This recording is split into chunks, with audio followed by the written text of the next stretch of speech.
Near the Great Pacific Garbage Patch, marine researcher Sophia and her team hunt for Lilith, a tagged short-fin mako shark. Her husband Chris leads a dive team composed of Sam, Juan, and Tom, leaving Sophia and Jade on board as surface support. On their descent, the divers witness a rare sight, a pack of makos hunting cooperatively, suggesting Lilith's presence has triggered unusual behavior. When they finally locate Lilith, they see she's grown vastly larger since the last tag reading. Assuming she's calm, Chris attempts to collect a blood sample, but Lilith suddenly lashes out with ferocious speed. The shark massacres Chris, Sam, Juan, and Tom in brutal seconds. Determined to follow, Sophia abandons the safety of the boat and dives after Lilith, but as she pursues, she becomes entangled in a submerged net, dragged deep beneath the waves while Lilith vanishes into the abyss. Sophia struggles through crushing pressure and tangled webbing, eventually freeing herself, though she emerges wounded and disoriented from the drastic pressure change at depth 3 years later. Haunted by this tragedy, Sophia has left field research behind, until she is drawn back by a startling discovery: Lilith has somehow migrated into the Seine, where she may be adapting in ways no scientist anticipated. 3 years later, Sophia works quietly at an aquarium in Paris, distancing herself from open water research but still haunted by the tragedy in the Pacific. Environmental activists Mika and Ben approach her with disturbing news. Lilith's tracking beacon is still active, and data shows she has traveled from the Pacific into the River Seine, where she now appears trapped within the city.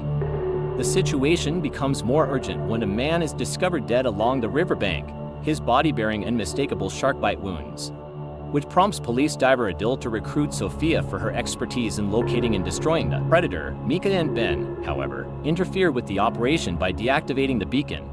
Believing Lilith should not be hunted but instead rescued and studied, Sophia and Adil take their concerns to the mayor of Paris, urging her to postpone the upcoming triathlon for public safety.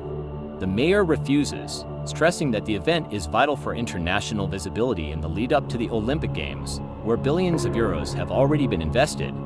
Frustrated, Mika exposes Lilith's presence to the public and organizes a group of supporters to enter the catacombs beneath the city, where the sewage reservoirs could hide the shark. When Ben reveals Mika's plan, Sophia and Adil's team reactivate Lilith's beacon and descend into the catacombs in a desperate effort to intercept them.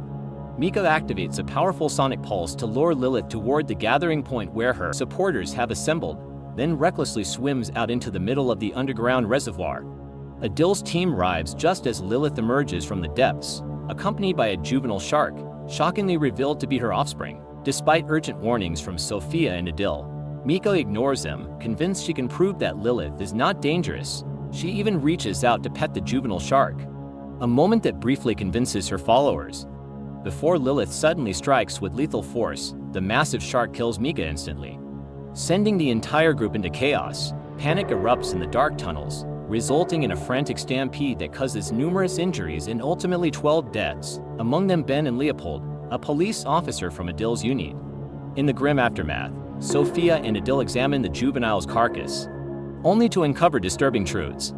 The young shark is female, capable of surviving in fresh water, and it was conceived through parthenogenesis, the same mutation that made Lilith so unusual. Sophia warns that if Lilith remains alive, she could soon give birth to countless offspring with the same adaptation, refusing accountability. The mayor orders the immediate destruction of the shark, yet still insists on going forward with the triathlon to the public. She downplays the threat in a television interview, dismissing growing fears about the sharks in the Seine. The following day, the long-awaited triathlon begins as planned, with crowds gathering along the banks of the Seine and hundreds of swimmers preparing to dive into the river. Despite Sophia and Adil's warnings, city officials remain confident that the waters are safe, especially with media cameras documenting every moment of the event. At first, the competition unfolds normally, athletes cutting through the current while spectators cheer from bridges and walkways. But the celebration quickly turns to horror when Lilith, along with a growing number of sharks that have followed her into the Seine, begin attacking the unsuspecting swimmers. Chaos erupts almost instantly as blood fills the water, athletes scream for help, and safety boats are overwhelmed by the sheer scale of the assault. Sophia and Adil rush to intervene, but their efforts are futile against the sudden onslaught. Within minutes, dozens of participants are dead or injured, and the scene devolves into mass hysteria. The horrifying spectacle is broadcast live, exposing the government's failure to act and shattering the mayor's attempt to minimize the threat. As rescue operations struggle to contain the situation, Lilith vanishes back into the depths, leaving devastation in her wake. In the aftermath, Paris descends into panic as reports confirm that the Seine is now overrun with sharks, far more than previously believed. Sophia realizes that Lilith has given birth, multiplying the danger beyond control. The city faces a catastrophic reality, and the authorities can no longer deny the truth. For Sophia, the nightmare that began years earlier in the Pacific has now reached its most terrifying stage, with the heart of Paris itself under siege.